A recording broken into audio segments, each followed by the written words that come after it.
एक बार की बात है, माता पार्वती ने शिव जी से पूछा, हे प्रभु, क्या कोई ऐसा सरल व्रत है जिसके करने से मनुष्य समस्त कष्टों से बच सकता है। तब भगवान भोलेनाथ ने उन्हें महाशिवरात्रि व्रत कथा के बारे में बताया। आइए जानते हैं महाशिवरात्रि व्रत कथा। प्राचीन समय की बात है, एक गांव में एक शिकारी रहता था।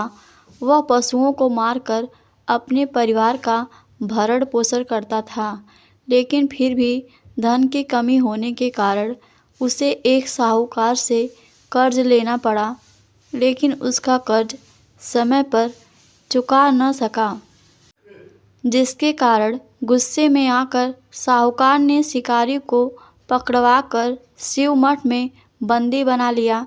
जिस दिन उसने ऐसा किया वह दिन शिवरात्रि का था।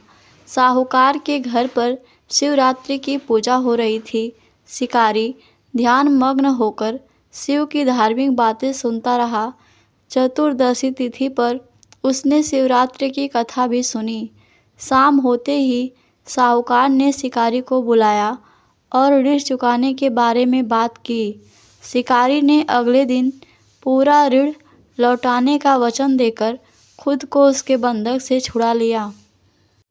अब फिर रोज की तरह शिकारी जंगल में शिकार के लिए निकला, लेकिन साहूकार का बंदी बने रहने के कारण वह कुछ भी खा पी नहीं पाया था। ऐसे में वह बहुत व्याकुल था।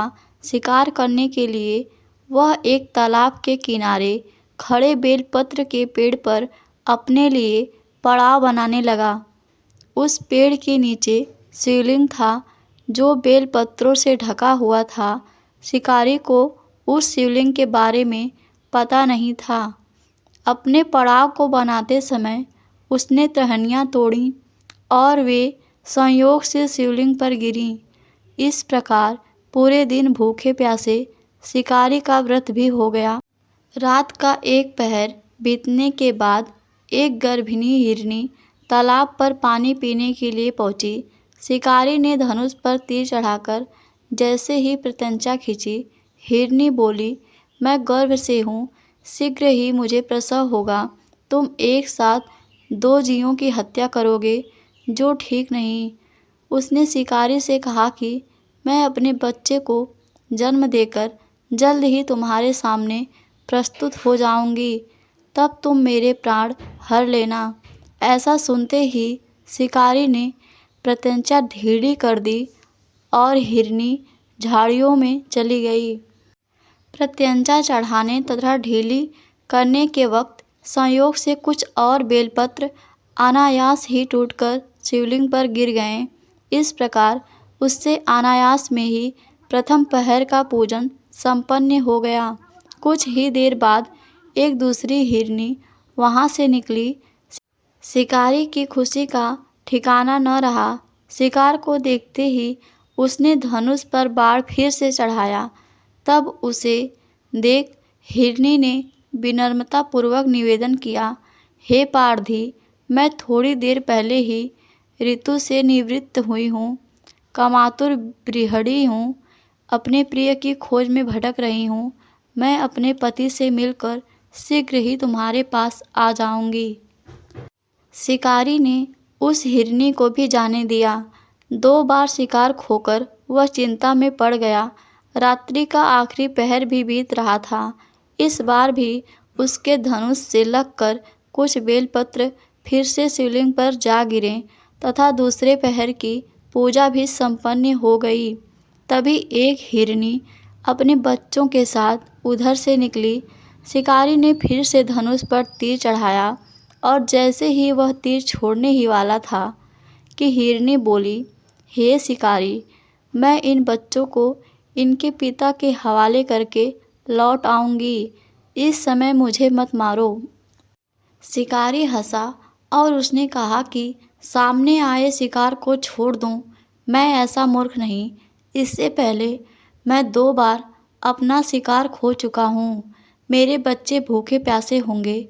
इस पर जवाब देते हुए हिरनी ने कहा, जैसे तुम्हें अपने बच्चों की ममता सता रही है, वैसे ही मुझे भी।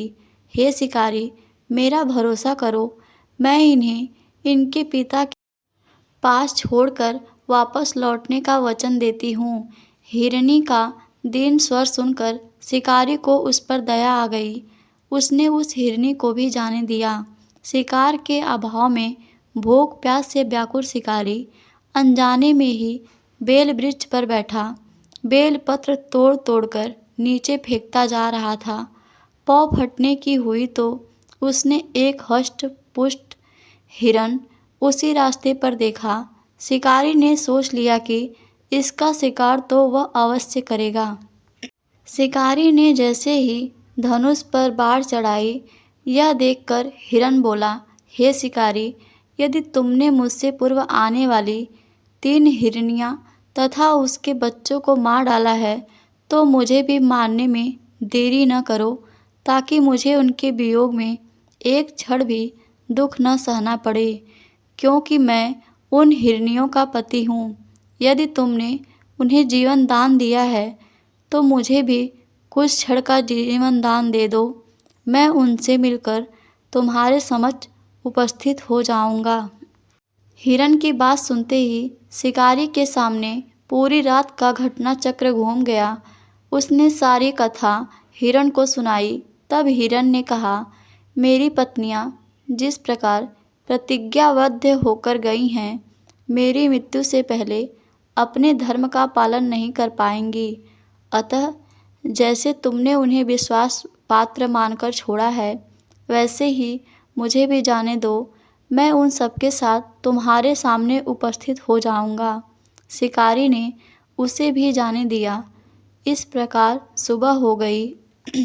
व्रत उपवास, रात्रि जागरण तथा शिवलिंग पर संयोग से बेलपत्र चढ़ाने से अनायास में ही सही शिकारी की शिव पूजा पूर्ण हो गई। अनजाने में हुई पूजन का परिणाम उसे तत्काल मिला। शिकारी का हिंसक हृदय निर्मल हो गया और उसमें भगवती का वास हो गया।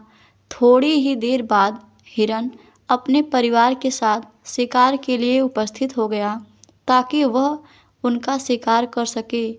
किंतु जंगली पशुओं में ऐसी सत्यता, सात्विकता एवं सामूहिक प्रेम भावना देखकर शिकारी को बड़ी ग्लानि हुई। उसने हिरन परिवार को जाने दिया। अनजाने में ही शिवरात्रि के व्रत का पालन करने की वजह से शिकारी को मोक्ष की प्राप्ति हुई। जब मृत्युकाल के समय यमदूत उसे लेने आए, तो शिवगणों ने उन्हें वापस भेज दिया तथा वे शिकारी को शिवलोक ले गए।